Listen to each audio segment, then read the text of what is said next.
vamos dar seguimento aqui, gente, a outra estrutura de dados, que são as pilhas. Vocês vão ver que as pilhas e as filas que a gente vai ver logo em seguida, nada mais é que uma lista com restrições.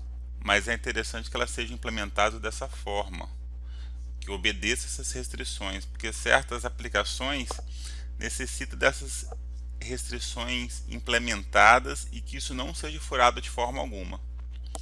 Então vamos lá. Ao texto aqui, ó. No mundo real, uma pilha corresponde a um agregado de objetos que são acomodados uns sobre os outros. Os números nas caixas ao lado indicam a ordem de empilhamento. Se quisermos agora remover as caixas da pilha, no caso desempilhar, temos que remover a caixa 4 primeiro, depois a 3, a 2 e finalmente a 1. Não podemos remover as caixas abaixo do que está no topo da pilha sem antes remover a do topo. Esse comportamento aí pode ser definido com a seguinte frase: o último a entrar é o primeiro a sair. Isso aqui é um clichê, que é uma frase que define a ideia de pilha. Então a gente só pode tirar o último que entrou. As aplicabilidades, do uso de uma pilha no mundo real. No mundo real, temos diversas situações em que esse comportamento deve ser respeitado. Assim, o uso de pilhas pode facilitar a solução de vários problemas. Um exemplo típico do uso de pilha é a operação desfazer, presente na maior parte dos editores de texto.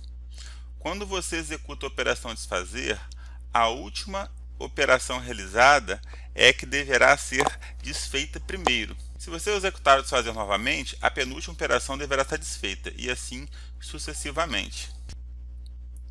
A aplicação de pilhas em editores de texto é um exemplo de uma funcionalidade muito comum de uso de pilha. Essa funcionalidade está presente em outros cenários, como em jogos, programas de logística, robótica e redes de computadores. O que esses cenários têm em comum é a necessidade de retroceder por um caminho de dados ou ações que tenha realizado. Por exemplo, numa linha de produção aqui. Um determinado produto é composto por diversas peças, digamos P1, P2 até Pn. O processo de montagem desse produto é automático, executado por uma máquina, e exige que as peças sejam colocadas em uma ordem específica, primeiro a P1, depois a P2, depois a P3 e assim por diante. As peças são empilhadas na ordem adequada e a máquina de montagem vai retirando peça por peça do topo desta pilha para poder montar o produto final. A mesma máquina que faz a montagem é capaz de trocar uma peça quebrada de um produto já montado. O que a máquina faz é desmontar o produto até chegar à peça defeituosa, trocá-la e então depois recolocar as peças que foram retiradas. Isso também é feito com o uso de uma pilha de peças. Veja a seguir a sequência que a máquina montadora implementa para fazer a manutenção de um produto com defeito.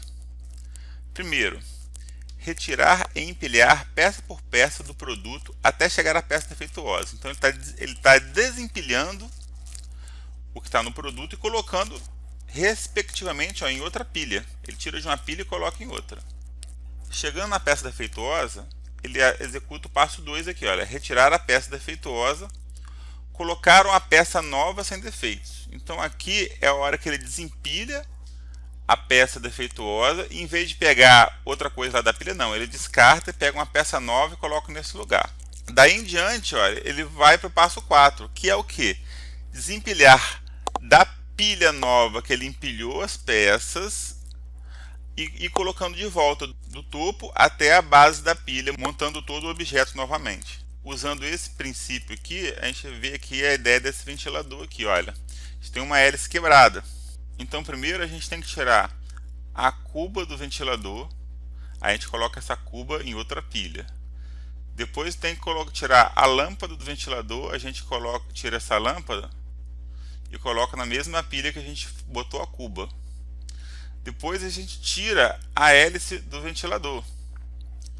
Jogamos a hélice fora, colocamos no lixo.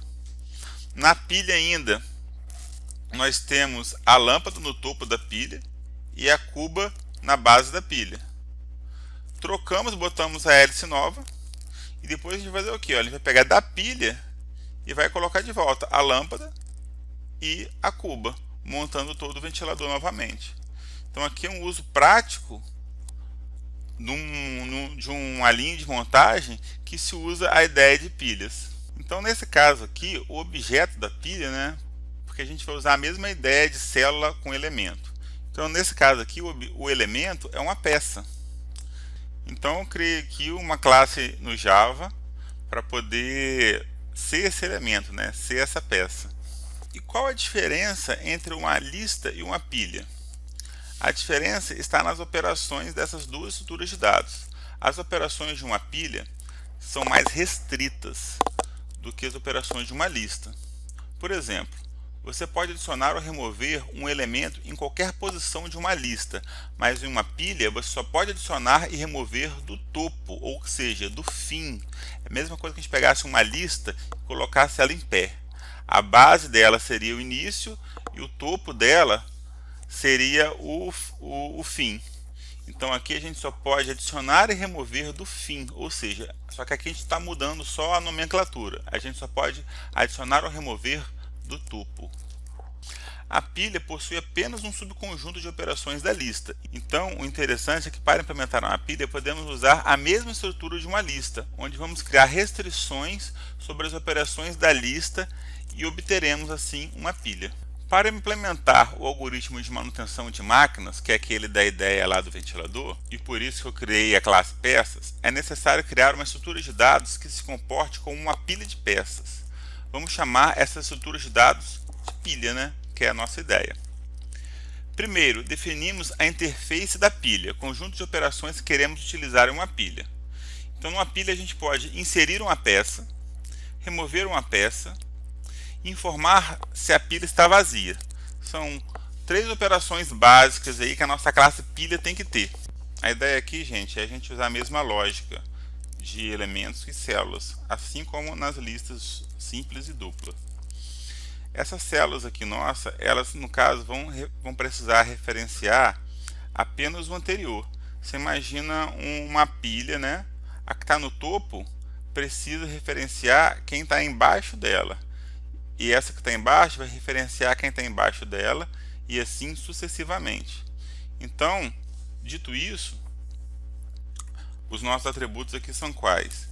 Anterior, né, que é a célula que está embaixo dela, anterior a ela, e o elemento, né, no caso aqui a peça. E aí vem o construtor, os getters e os setters, nada além disso. Para a classe pilha necessitamos apenas da referência da célula topo, pois só é permitida a inserção e retirada apenas dessa posição. Em algumas implementações, a pilha pode ser limitada. Neste caso, é passado por parâmetro o seu limite de células. Então aqui a gente tem um máximo de elementos, né, que seria essa limitação, caso necessário. Teríamos aqui o total de elementos, que é o total de elementos que tem na pilha até determinado momento. Começa com 0 e a gente vai adicionando. Tem aqui a variável do tipo célula, que é a referência de qual célula está no topo da pilha, né? É o topo. Empilhando. O método empilha verifica se a pilha está cheia. Caso ela esteja, o empilhamento não ocorre e é retornado falso. Se a pilha é infinita, logo cheia retornará false, pois o máximo elemento será nulo, assim validando o if deste método. Então aqui, ó, vamos lá, nós temos aqui dois métodos, cheia e vazia. Vazia, né, se a pilha não tiver nenhum elemento, e cheia se o máximo de elementos dela já tiver sido atingido. E aí, eu chamando esses dois métodos, ele vai me retornar falso ou verdadeiro. Se eu chamar o vazia e ele me retornar verdadeiro, quer dizer que a pilha está vazia. Se ele me retornar falso, quer dizer que a pilha não está vazia, tem elemento nela. O mesmo serve para o cheia. Se eu chamar o método e ele me retornar falso, quer dizer que a pilha não está cheia. Se ele me retornar verdadeiro, quer dizer que a pilha está cheia. Então vamos entender aqui o empilha baseado nisso que eu falei com vocês. Eu vou empilhar uma nova célula que eu já vou estar passando por argumento. Aí eu testo. A pilha não está cheia? Ou seja, né, eu estou negando que se a pilha está cheia. A pilha não está cheia? Se retornar true, ou seja, se ela não estiver cheia, eu vou poder fazer inserção. Caso contrário, ele vai me retornar falso e não vai deixar eu fazer a inserção dessa pilha. Aí lá no método principal, no main, se for retornado false de uma empilha, a gente vai ter que tratar caso a caso, passando um output para o usuário informando. Mas no caso dela não estiver cheia, o que acontece? Nova.set anterior recebe topo, ou seja, a minha nova célula vai estar referenciando a que está no topo. O topo passa a referenciar a nova, ou seja, esse é o novo topo desde esse momento em diante, e o total de elementos mais. Muito simples aqui. Se vocês pararem para analisar, isso aqui nada mais é que uma adaptação do insere no final da lista, de uma lista duplamente encadeada. Agora o método desempilha, desempilhando um objeto da pilha. O método desempilha verifica se a pilha está vazia. Caso ela esteja, o desempilhamento não ocorre e é retornado null. Caso contrário, é retornado uma referência para a célula topo logo após a sua remoção da pilha. Por que isso aqui, gente? Porque geralmente quando a gente vai remover da pilha, a gente vai usar isso em algum outro lugar. Geralmente quando a gente tira da pilha, a gente vai colocar isso em alguma outra estrutura de dados, ou vai tirar os objetos que estão dentro dessa célula para usar em algum lugar. Então geralmente é retornado o endereço de memória de onde está essa célula. Por isso que ele retorna aqui uma referência para a célula. E vamos ao método aqui, desempilha. Eu vou testar se a pilha está vazia.